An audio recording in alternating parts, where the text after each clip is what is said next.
Hello again, everybody. I'm Jeremiah Ronner, and thank you for listening in to a brand new episode of Deeply Rooted.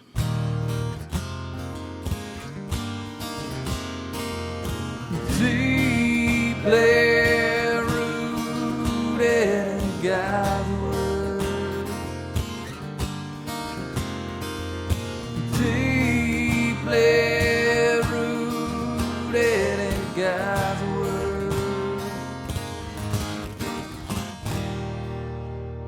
Hello, everybody, and welcome again to another episode of Deeply Rooted. Thank you so much for joining us wherever you're at and however you may be listening. We appreciate you tuning in. Thank you again for the support on our Facebook page. If you haven't done so already, please go and like that and follow us on Facebook. Share that with your family and friends, and also subscribe to our YouTube channel as well as iTunes. You can find us there at Deeply Rooted. You can also check out previous episodes on the iTunes as well as YouTube. All the archive messages are on there, so if there's something you've missed or heard about, it'd be a great chance for you to go back and check those out.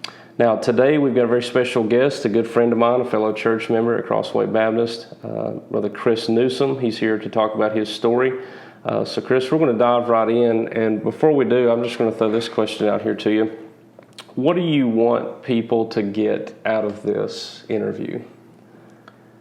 Well, I didn't expect you to start with that one, but that's interesting that you asked, because that's kind of been the theme of my thinking since you asked me to do it. I thought, why would I do it, and would I be doing it for pride or ego or anything like that? And really, my prayer is that somebody out there can be helped by it. I want somebody to hear this and say, that sounds a lot like me, and this guy made it through, and this guy's the better for it, and here's how he did it, and maybe they could take that and improve their life, improve their situation, and ultimately, of course, follow God and join us all in heaven. Right. Now, let's hit the rewind button for just a second.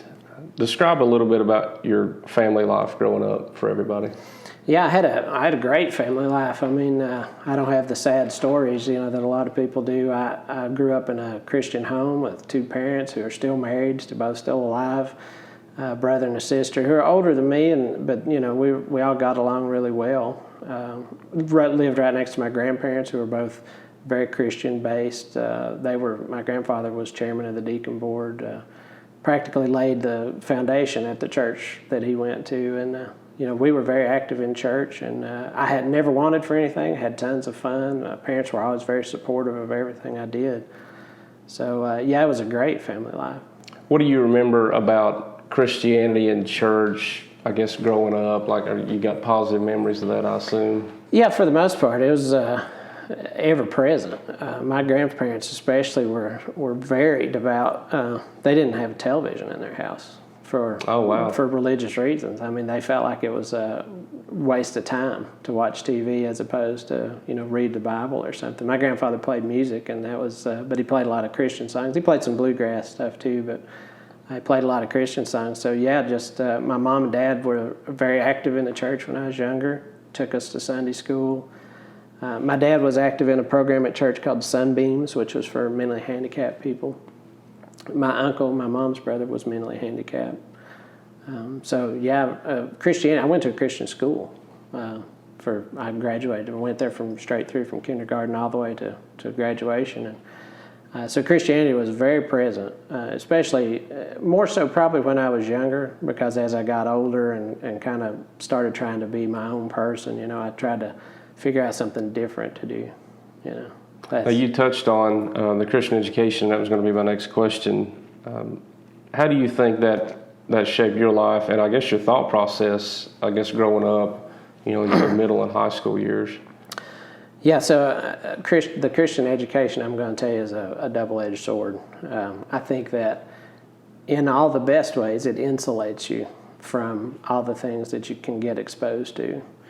On the flip side, because it insulates you, I think there's a natural desire for you to figure out what's on the other side. The Amish do the whole thing where they take off for a year and experience the world, and then a lot of those kids don't ever come back. And I think the same is true when you're in an insulated environment. Ultimately, I'm not a person who goes and says, I regret this or I wish this. I think life is what it is, and you make the best of it. But at times I've thought, had I gone to a public school, would it have been any different? How would things have changed? Would I have been more exposed earlier? Would I have drifted away earlier? Would I have never become a Christian at all? I think I was on the path I was supposed to be on. I think God put me in that school for a reason. I made great friends, was exposed to a lot of things. I got saved at school. But there's also a lot of room. When you're around people all day long who are proclaiming Christianity, it becomes very easy to judge people because you see them not act very Christian at times. And so then it becomes judgmental. You think these people are hypocrites or whatever, and you're holding up people to standards nobody could live up to. Now, walk us through, you mentioned in your written testimony, and a lot of this is where this comes from. I found this, and I actually shared that with you before we got started in the interview, that I dug up some archive there and that you had mentioned on a Father's Day post, and I absolutely loved it. But you mentioned something in there about a specific day at school in a chapel service where you felt like that was your real conversion story. Walk us through kind of what happened there and what you remember of that. Yeah, I'd gone to church every Sunday since I was a little kid, and a lot of Wednesdays and Sunday nights since I could remember. And I think, when you grow up in church, you assume you're saved. A lot of times, especially as a child, you don't fully understand what's involved in salvation.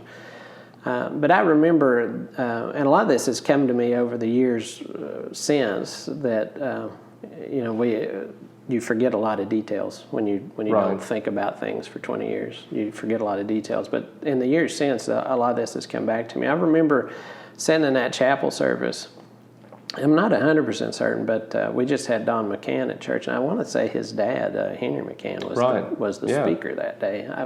I remember the first time Don came to speak at church since I'd been going there, and I talked to him about his dad, and I had very strong impressions of his dad, and I remembered his dad very fondly from the chapel services that he would come and do. So I think he might have been. I can't say that for certainty, but and I can't even say what day it was. People, they do the song. It was on a Monday or whatever. Chapel typically was either on a Thursday or Friday, so I always stand up on Friday when they say it. Yeah. But I don't remember those details. But I do remember feeling this enormous pressure on me that what he was saying, and I distinctly remember him talking about burning in hell, dying and burning in hell. And I felt this enormous pressure on me, and this fear came over me that I did not want to experience that. And so I'm sitting right there in my seat. I just prayed, Lord, I do not want to go through that. I want you to save me. Yeah. And I remember feeling, this just amazing ease. If you've ever had a situation in your life where something was really weighing heavy on your mind, and then you get some good news and it takes the pressure off, it was just like that, except way better. Well, that's powerful. It has a lot to do. I remember in the same situation, being very convicted, even as a young age, and that was part of it. That fear of the unknown past life here in that eternity and weighing heavy on you. You have a very gifted mind, and you're an avid learner. I've learned that about you, and you've actually helped us out a lot, even on this podcast. So we got to give you a big shout out for that and some of the things that you've pushed us into as far as technology and recording, so we thank you so much for it. But having said that, you also confess that sometimes the enemy twists that against you and really utilizes that gifted mind that God's given you. What is it that drew you away from that faith that you knew as a teenager once you got out of high school? Right. There's a couple of factors there. First off, I would consider myself a very logic-oriented person, right? So, and I'm also the kind of guy who, like the old saying goes, you like to know how the sausage is made. Right. I've heard that term. So, I'm the guy who likes to know how everything's made, right? Like the microphone we're speaking into. I understand how all that stuff works, and I can't explain God. You as a logic-minded person, you can't explain an ever-present, all-knowing deity that you can't see or touch or taste or smell or anything, So that is probably the seeds began right there. As I got older and really, as you're going through school, you're into a lot of things when you're a kid, and as you get into high school, you start kind of really narrowing in. Your focus starts narrowing in, and I got into computers and technology and logic and really understanding that there's black and whites and things like that. Well, you can't really box in spirituality and faith in those kind of things. And so from that standpoint, I think the big thing there is I logicked my way into thinking maybe all this was just hooey. You know, it was something made up to control people. I think I even said that in the post. That was kind of the logic way that it's like, you know, this is a way if you wanted to people to do a certain thing, you would just convince them of this. Sure. You know, and so I logicked my way into that.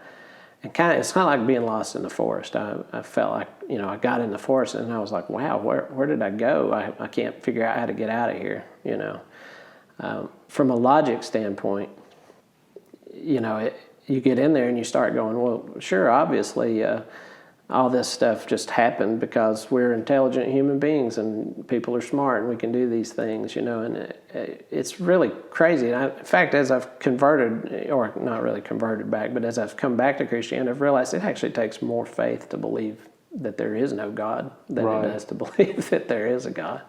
Because otherwise you've got no other explanation for 99% of the things that happen in the world. You have no other explanation for it. Now, you mentioned that it was some 20 years, really, that went by there. Yeah, I don't have a time frame on it. I was actually still in high school when I started to slip out. It was I graduated when I was 17. I was probably 16 or 17 when I started to kind of question things. And the other part of that, you asked me in that last question, the other part of that really was I had some really bad situations with some people at school, teachers and administrative personnel who were acting in what I felt was a fairly un-Christ-like manner. And so that opened the hypocrite door. Right. And so you go down the logic trail and the hypocrite trail, and really you can convince yourself that the whole thing's not real. What was life like in certain areas? I think about, you know, that 20 years that goes by, and certainly there's consequences and pros and cons that are going to come out of your life and events that take place. So talk to us a little about, you don't necessarily have to go into great detail here, but you know, what was relationships like, career like, your interest, maybe even marriage during that time? Where was everything headed? Right. So I graduated in '94, and I was probably well on the road to leaving the church at that point. I think it was probably '95 before I actually left the church. But once I started down that path, you know, I graduated high school. I'm trying to come up with a career. I elected not to go to college. I was, and for someone, you know, who prided themselves on education and knowledge so much, to not go to college seems like a pretty crazy decision. But I felt at the time so burnt out and overwhelmed with school and decisions and just the burden of all the things that come at you as a high schooler. You know, to me now it seems so silly, but at the time it was really a big deal. So I got a job at Kmart and just started working a job. And relationship-wise, I actually met my wife that day. Okay. We were hired the same day. The first day at Kmart, we were hired together. We were the only two people they hired at the time, and we sat in a little room filling out our applications together. That's how we met. And we didn't start dating immediately. It took about a month, but and we've basically been together ever since. But as far as relationships with other people go, I met a lot of people who are still friends, people who are not friends with me anymore. One thing I do think, looking back in hindsight again, is that I think God put certain people in my path on purpose. I made some friends who are still really good friends of mine, who are very devout religious people who I know prayed for me every day and who didn't harass me, but who, you know, kind of kept it present on my mind that, hey, you should really come back, you know. There's people I went to school with that I'd bump into who would do the same thing. So overall, I would say my relationships were okay. I didn't have anything super negative there. I did have a couple of situations where I would talk to religious people who would get angry if I disagreed with them. And I think that happens, and it's really a shame because people in my position, that's the last thing that you need. That just gives you more fuel to not come back, Yeah. Now, by your own admission, during that entire time, I think you said by about 2008, you had gotten to a pretty low point in your life, I guess, for lack of a better term there. And you had almost formed, I guess, a desperate plan to kind of escape the situation that you were in. Talk to us a little bit about what got you to that point and what you were thinking along those lines. Yeah.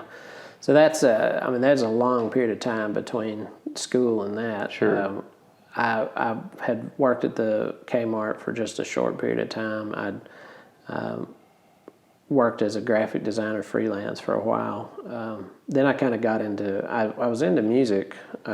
Music's been ever present in my life. I love to listen to music, and music is really kind of a driver for a lot of things for me. In fact, I can get more emotional listening to a song than just about anything, if it's the right song and it's saying the right things. But I started working at Joseph's Music Center, which is in downtown Kingsport. At the time, they've been closed for several years now, but I worked there and really enjoyed that job a lot.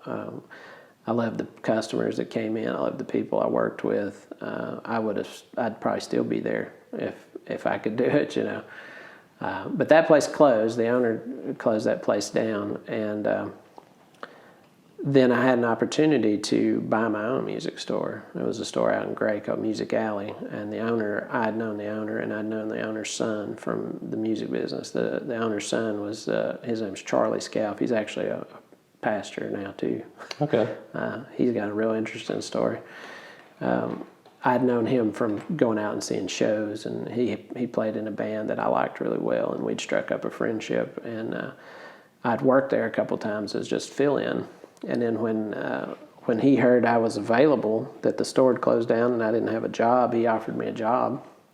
And then he offered to just sell me the store. And I thought this was my dream. I'm going to run my own music store. I'm going to take over the world. You know, I'm going to do everything I want to do. I'm going to have the good life. And that was in 2002, I think. And, the first couple of years were pretty good. I came in with a lot of ideas and increased sales and had a lot of fun. And then a combination of a lot of things started happening. My own inexperience in running a business and internet sales kind of started to really take off, and that bit into the market pretty heavy. And the recession hit, and all these things kind of started piling up, and I racked up some pretty heavy debt and some pretty serious losses. To put it in perspective, the last year I was there, I made less than $5,000. Wow. For a whole year.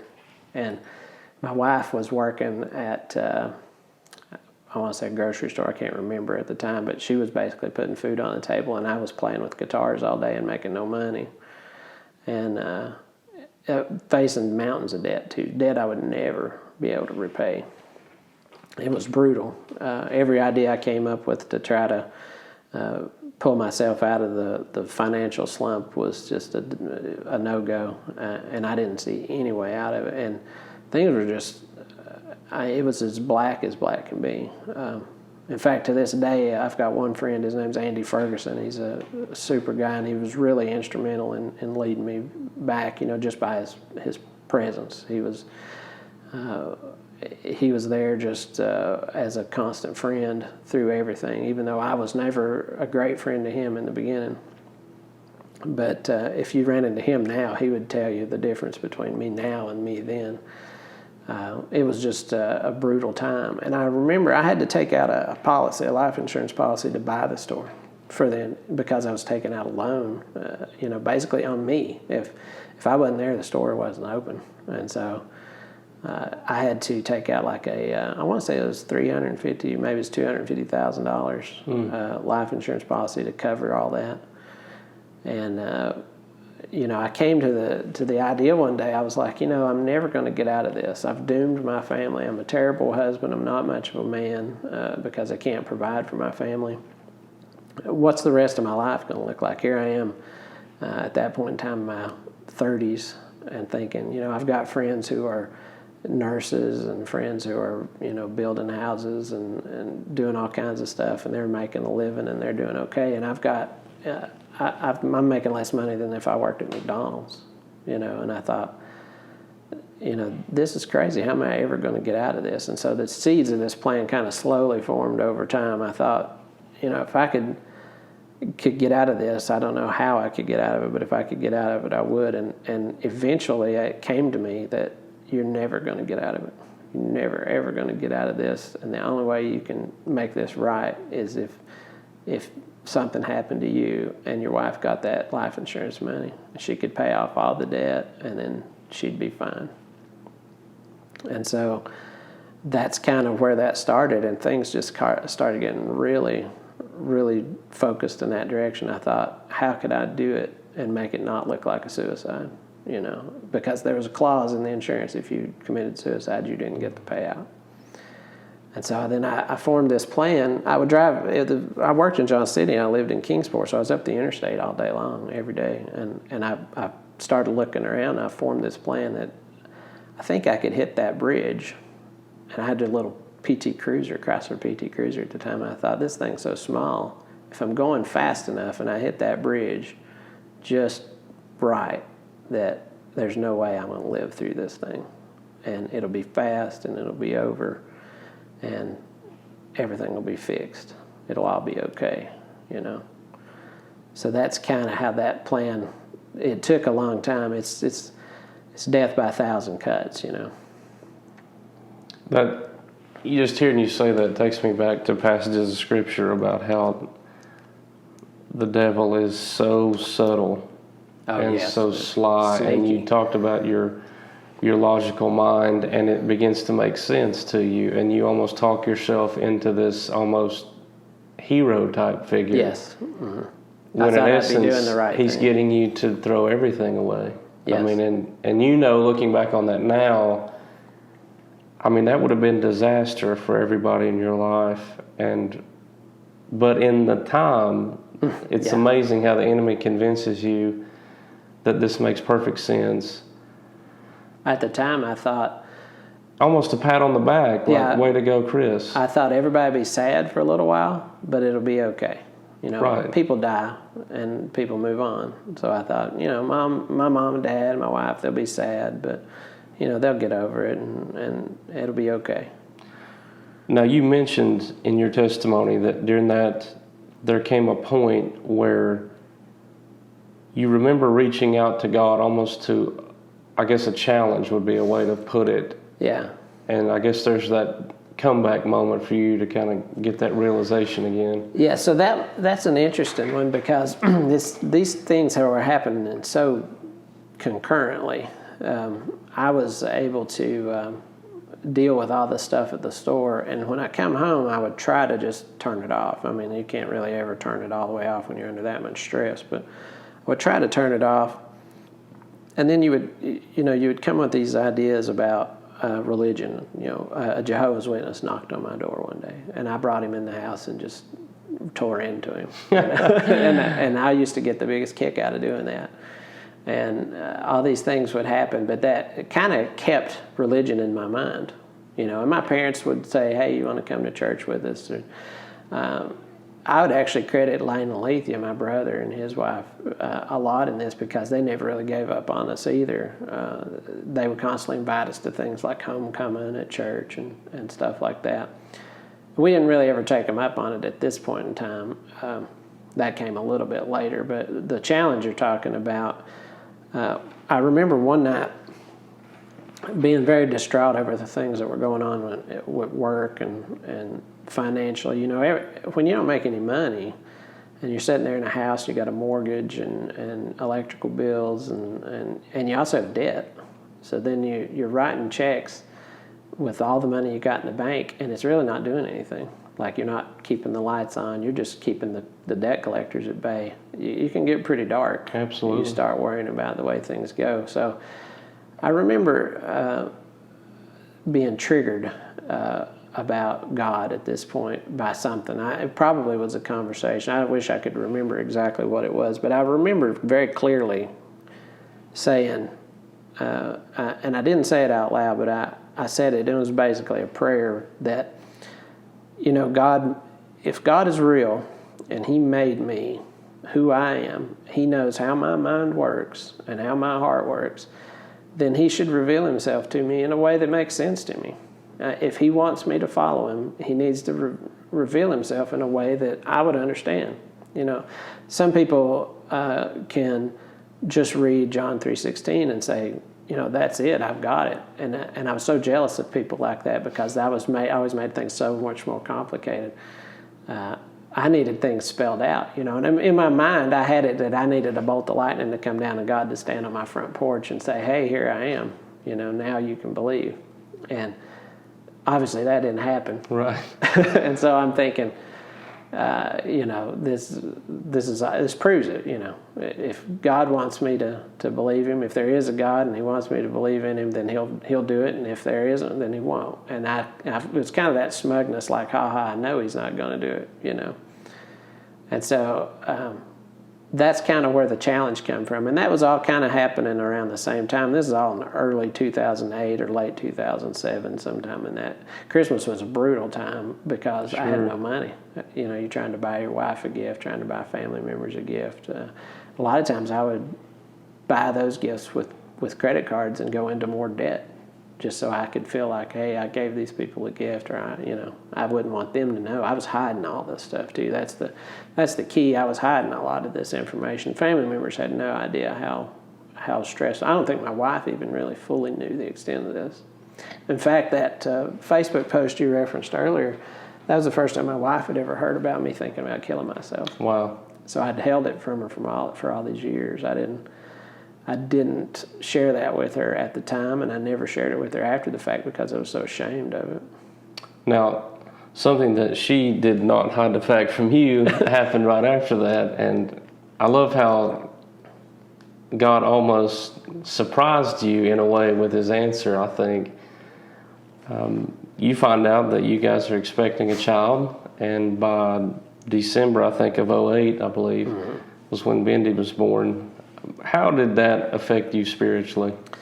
So this is really the crux of the whole story for me. It's fascinating because at the time, you got to understand, I didn't want to have kids. We'd been married 10 years at this point. We got married in 98. So we'd been married 10 years at this point, and I didn't want to have children. Well, on top of that, I'm sure in your mind you're thinking, here comes more debt. Oh, yeah. That was exactly the first thing. A weight, really, yeah. It's funny because I was at the music store, the failing albatross around my ankle, and she called me from the doctor's office and said, hey, I need to talk to you. And I'm thinking, oh, Lord, here it is. There's something terrible. And we had no health insurance. So because there was no, I worked for myself, so I couldn't afford to pay for health insurance. And there was nothing state provided at the time. So she calls me and says, I got to tell you something. And I'm thinking it's going to be terrible. And she says, I'm pregnant. And I was like, don't joke around. What's going on? And she said, no, I'm pregnant. He's done a pregnancy test. I'm pregnant. And just like you said, I was devastated. I thought, this is awful. This is going to be the worst expense. I don't know what I'm going to do. I can't even provide for my wife. How am I going to provide for a child? Right. And I thought, I'm a terrible human. I'm an awful person. That didn't really, at this point I'd already kind of decided I wasn't going to follow through with the plan to off myself, but I didn't know what I was going to do. It was terrible. I did, over the course of the first couple of weeks, enact a plan to get out of the music store. I thought, I got to get out of this thing and just make some money. I was going to bankrupt it and try to do what I could to get out of it and see if I could manage the debt for the next 20 years or whatever and get an actual job that paid me real money. And so I kind of started heading in that direction. As far as the effect that having a child had on me, being logical and stubborn and thick-headed like I am, it took a long time for that to really sink in. There were other factors at play too, but really, it probably wasn't until Bindi was a couple months old before it really hit me like a ton of bricks. I remember being stressed out the whole pregnancy, just stressed out. Right. Here's an interesting fact: is we found out on March the 24th that she was pregnant. This is 2008. My father's birthday is March the 24th, so that was easy to remember. And a couple years later, my mother-in-law would die from cancer on March the 24th. So March the 24th's got 3 different occasions attached to it in our family and in our memory. But from March the 24th, she was born December the 5th, I sold the music store back to the original owner in August, and that eliminated I'd say about 2/3 of the debt, which was a big relief. Huge. But I was still sitting on a ton of debt. And fortunately enough, there was a guy who shopped at the store who told me just randomly, hey, the Dollar General in Bloomingdale is looking for an assistant manager, and if you're getting out of this, you need to go over there and apply, because I lived in Bloomingdale at the time. And I just randomly went over there one day and filled out an application, and I had an interview and got the job and made $10 an hour. And I thought, this is amazing. The first week I worked, I got a paycheck, and it was actual money. And I thought, this is more money than I made in a month at the store. It was the most incredible feeling ever. But from August to December, working at Dollar General and kind of trying to get the house ready for a baby and trying to fulfill my role as a father, I think the seeds of transformation were being planted right then. I think as a man, you go through way different experience during pregnancy than the woman. Obviously, you're not carrying the baby, but your thought processes are all about hunter-gatherer type stuff. Mm-hmm. Protecting the family, providing shelter, providing food. Your brain goes through all that, so you don't really have the time to soak it up and enjoy it the way you think it will be. At least it wasn't my experience with it. The day she was born, I was the first person to see her. I was the first person to touch her and hold her. And I knew right away she was mine.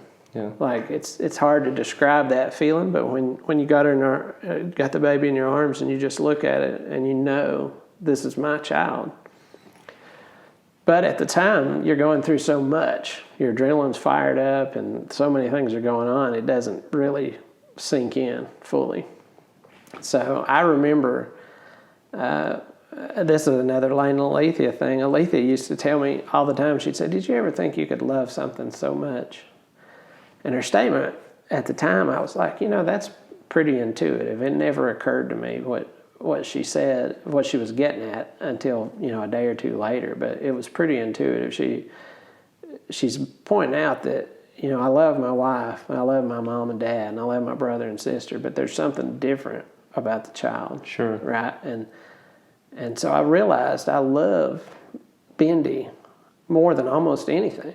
Like, would I lay down my life for my wife? I'd like to think I would, right? I would hope I would be man enough to where I would, sacrifice myself to save my wife if that's what it took. I, without a shadow of a doubt, know I would do that for Bindi just instinctively. I wouldn't even have to think about it. Like, there's a physical reaction to that, So there's something about that relationship, and it's really I've watched it with Bobby and Bindi too. The maternal instinct that she just automatically developed when the baby was born. It's uncanny, and if you've got a mom, you've seen that. Yeah. It's just really wild. So it's a neat experience to have. It was several months down the road when I was keeping Bindi by myself, and I just realized, I looked at her and I was like, I would do anything in the world for this thing, this child, this person who at the time, she has a personality, but you haven't had a conversation with her. You don't know anything about her really, other than that she's your child. You don't know what her personality is going to be like, what her interests are going to be, but you just know I would do anything for this child. And that obviously getting the wheels turning for you as far as that relationship with God, knowing that, here I am, a created being. I'm not an accident. I'm not an afterthought. I'm not second best in God's eyes. That's right. Yeah. And you look at the creation account, over and over you see him talking about things are good, but when he gets to Adam, there's a very specific word change, and he mentions that it's very good. Yeah. What happens, because I know you talk about during that time period, there's a little newfound enthusiasm for your spirituality. Like, how does that kind of come about, and how does your wife Bobby deal with all this? Yeah, it's interesting. I feel like I kind of want to tell the whole story, but I don't want to drag it out too long. But Bendy's, I've had this experience where I realize how much I care about this child when Bendy's still just a baby and I have to hold her. She's not even out of a crib yet. And one of the things we struggled with early on was childcare. Again, I'm not making a ton of money. Mm-hmm. Bobby was out of work for a couple of months with maternity leave, but she had to go back to work for us to make ends meet. And so what were we going to do for childcare? Well, we really struggled. Her parents are elderly. My parents are elderly. We didn't want to really burden them with a lot of that. So, interestingly enough, and I don't remember how it came about, but again, Lane and Alethea came into play. Alethea had 2 children. Lane and Alethea had 2 children. They were both fully grown by this time, and I think Alethea might have been having a little empty nest. That might have been going on a little bit, but she offered to watch Bendy for us, and that was a huge help. And you'd have to know about our relationship with Lane and Alethea. Through the years, we didn't really see them a lot. They lived in Gate City, and they went to church in Gate City, and we lived in Kingsport and Bloomingdale, and we didn't go to church, so we didn't really see them except maybe holidays. It wasn't that often. And, we didn't text or call or any of that much. It wasn't animosity there, but there just wasn't a lot of communication. There wasn't a lot of relationship there. So for them to offer to do that was a big deal, and that was a huge help. And so we would go over there and drop Bendy off in the morning, or Bobby would take her and drop her off in the mornings, and I would go pick her up in the evenings, or, we would work it out. And so we got exposed a little more to being around Lane and Alethea. And they were, great models of Christianity. They really walked the walk. And so they would start inviting us to things. Homecoming's coming up at church, you want to come. And, I kind of probably already had some thoughts popping up in the back of my mind and stirrings about the way I felt about Bendy and things like that. But, at the time I'm still probably like, well, it'll be fun. It'll be a free meal. We'll go over there. And at the time they were going to Sloantown. And right. So Sloantown had this great, big, huge yard, and they had a nice community hall and all that, fellowship hall and all that. I thought let's go over there and just enjoy the day. And all the people at the church were so nice, because my big fear was I was going to go over there and I was going to get browbeat about coming to church. Sure. And all the people over there were so nice. I can remember specifically running into Sarah and Abby and Colby, at almost every one of these functions, and they would always talk to us, and nobody was browbeating us and, trying to make us feel bad for not coming to church, Aaron and Eli and Joanna, and they were all really super nice. And Aaron and I got to be friends on a mutual interest in comic books. And so it was a combination of those kind of things. We'd come to homecoming, or we'd come to some special service that usually involved free food. Nothing wrong with that. Yeah. And that must mean you're a Baptist. Yeah, yeah, that's right. You have to be. Yeah. I remember running into Aaron too once at the movies. We went to see. It was me and my father-in-law went to see Captain America, the first Captain America movie, and Aaron was there, and we sat together. And after the movie, I had a big talk about the movie and comic books and stuff. And it was just, there was no prayer. Aaron's the pastor of the church, and he's not trying to browbeat me into coming to church, And I'd had real negative experiences with that in the past. My mom's pastor at the time was real bad to do that if he was around when I was around. He'd just make you feel like a terrible person for not coming to church. So that kind of started the foundations. I was like, I like being around these people. They're nice, and I enjoy being around them. And Bendy's a couple years old at this point, or 3 or 4 years old probably, because she's playing with Eli, and she's playing with Colby and Abby.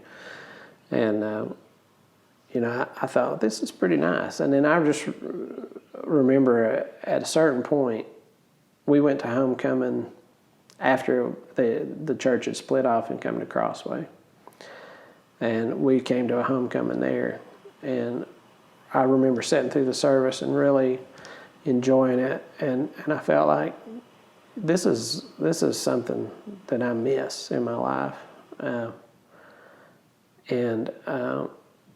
That's kind of when it hit me. It wasn't necessarily during the service, but kind of in that time frame, I remember it hitting me that, if I love Bendy this much and she's my child, and I'm supposed to be God's child, he's supposed to be my Heavenly Father, how much must he love me? Right. What wouldn't I do for Bendy? So what wouldn't God do for me?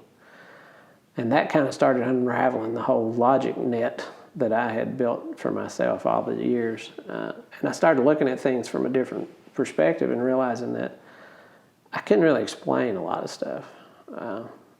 Although I'd had a hard time financially and things like that, to be able to end up where I was at was amazing to me. That I didn't kill myself, that I had a child, which I didn't even know I wanted, but it was the best thing that ever happened. To still be married, to have all kinds of opportunity thrown at me, basically. I left Dollar General and got offered a job just randomly from a company I'd never even heard of in an industry I didn't know anything about.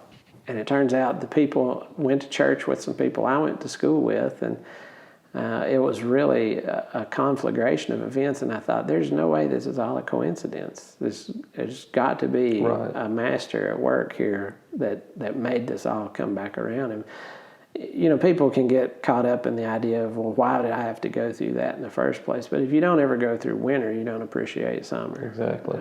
So that's kind of what started. And I remember after that homecoming service, I want to say it was the next Saturday night. It might have been the next Sunday morning. I just got up and told my wife, hey, I want to go to church again. And to her credit, she said, yeah, let's go. And we hadn't discussed it prior to that. Like, we literally didn't come home and say, what did you learn in church that after homecoming? But she had been going through some similar feelings, that she had grown up in a church, but her family had left church much earlier. And so, to hear her just say, yeah, I'm okay with that, let's go to church. And so we started going every Sunday morning. It just happened. We started going, and it was, I don't know if that was 4 or 5 years ago now, but it's been a while. Right. Now, in all that return, you talked about also a really big moment for you was a baptism that you decided to participate in. Yeah, when I was first saved, I remember thinking that I needed to get baptized. And we were going to a church. The church we were going to at the time actually was the school. The school was founded by a church, and so the church was attached to the school. And so I went to the same building 6 days a week, So I went to school 5 days a week and church on Sunday. And for some reason, I didn't get baptized as a youth. I cannot remember my thought processes on it, but it probably had something to do with being afraid. Fear drives so many things. It's a terrible, terrible thing. But when we kind of decided to start going back to church regularly, I remember, we don't have a baptistry there at the church, and so doing a baptism there is a little bit of an event. You got to plan it out and everything. The old church I went to had a baptistry, and it stayed full. And so if you wanted to get baptized, you could walk up there and say, I want to get baptized, and within 10 minutes it happened. Right. At Crossway, it's a little different story, but I remember we bought a house, we moved. This was just something, again, this is a total God thing. I didn't, here I got 3 years prior to that, I'm destitute financially, and thinking my life's, well, not 2 to 3 years, I guess that was a little bit later, but, I go from a point where I think I've got to kill myself to get out of debt to I'm actually buying a way nicer house and moving to a way nicer neighborhood. It was such an amazing event. I asked Aaron to come over. We asked Aaron to come over to the house and bless the house. Sure. And he thought that was unusual. He said he'd never been asked to do that before.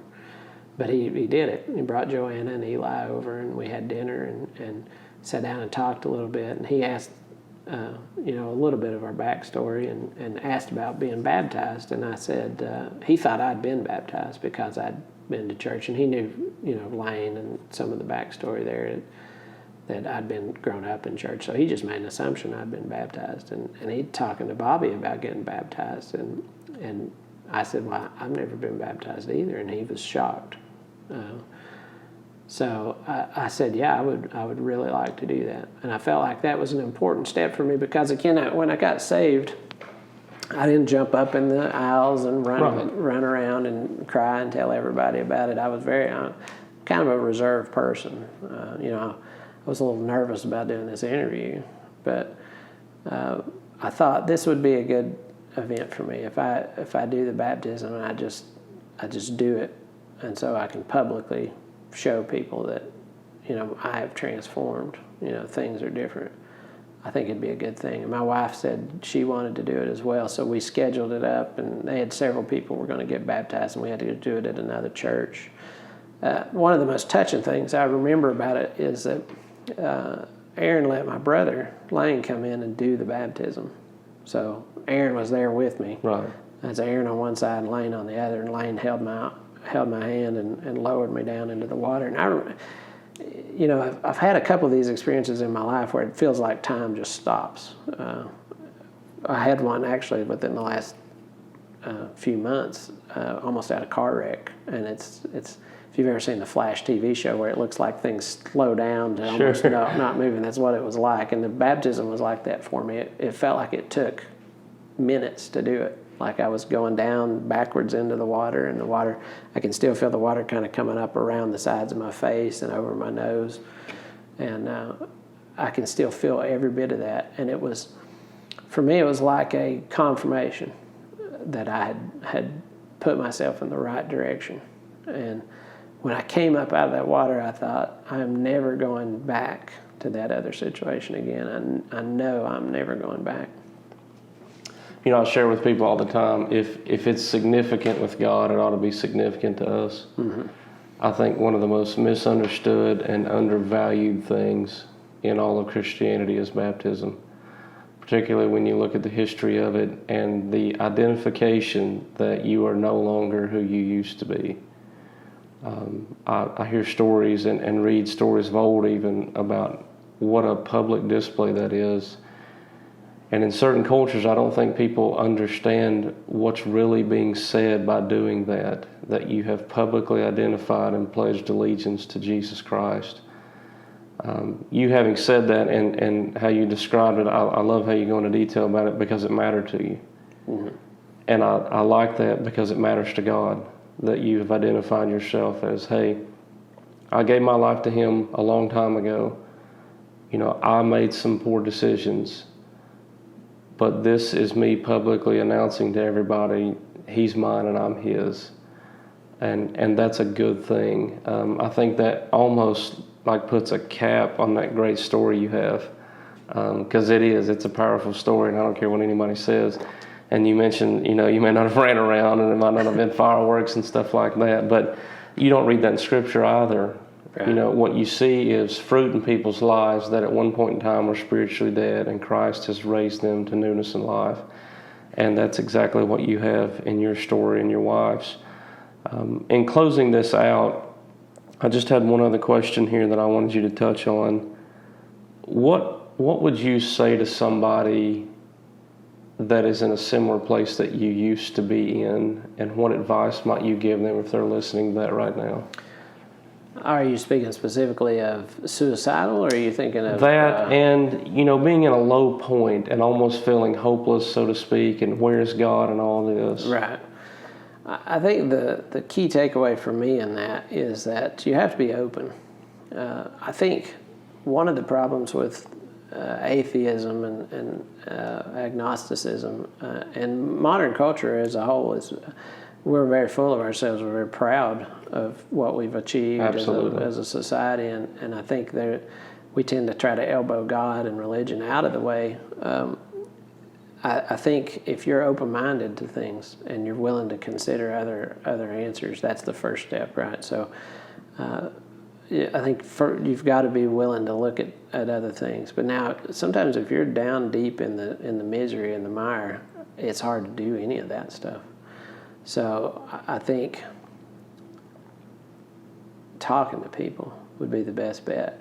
I believe that God put people in my path that on purpose. He put them there for a reason, because each one of them planted a small little seed in my brain that eventually came to fruition.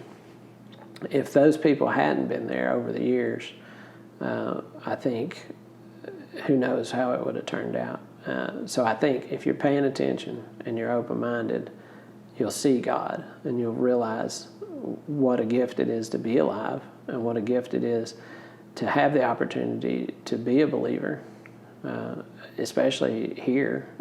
In other countries, you don't have that opportunity. Sure. So I think that's, for me, is the big thing. You got to be open to it. I was so closed to it for so long that it was like prying open a stuck door. I'm so stubborn too. It's just, you really got to work through that stuff. But that's the thing. You got to be open. If you're not open to hearing another opinion, then you're probably wrong. Nobody's right on anything 100% of the time. You got to be willing to hear the other side, and then you can make a decision, right? So if you don't ever hear God, and you don't ever listen for God, you don't ever look for God, how do you know? Right. Jesus himself said it, seek and ye shall find. That's right. That's exactly it. Yeah.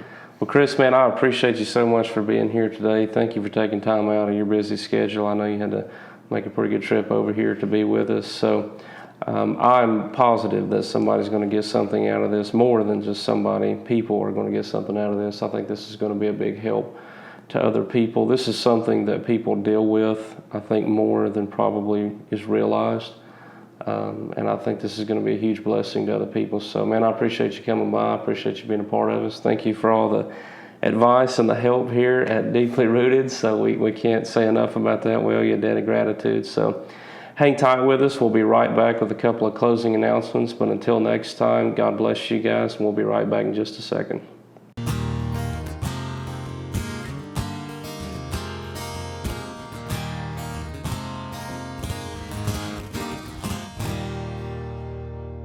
As always, we're back here with some closing announcements on Deeply Rooted. We want to say a big thank you to our good friend Chris Newsome and the powerful testimony that he shared with us. Thank you so much, Chris, for taking time out of your day and being a part of this. I hope that you would share this with your friends and family and anybody that might benefit from this testimony, and I'm sure they will. So be sure to get the word out for that once the content has been uploaded.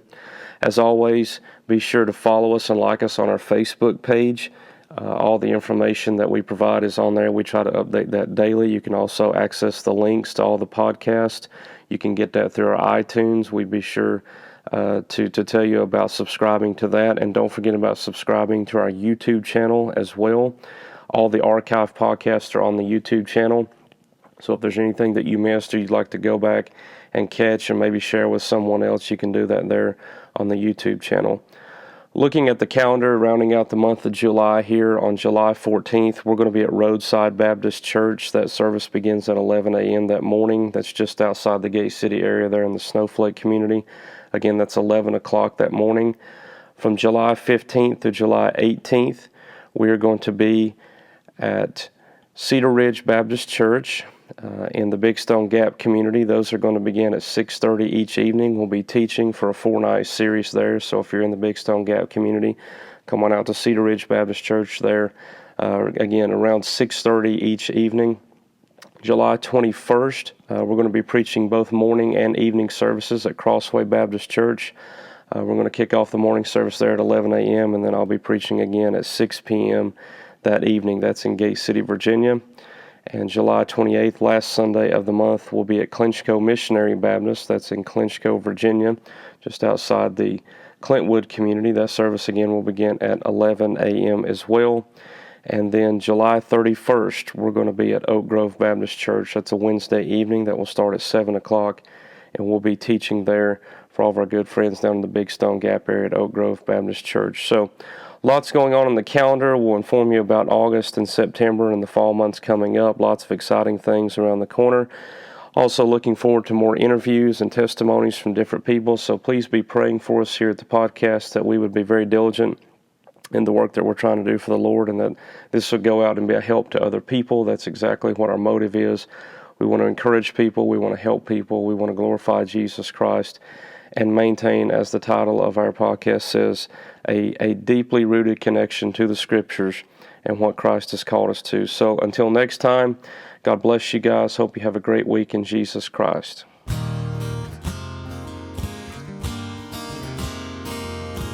Deeply rooted in God's Word. Deeply rooted in God.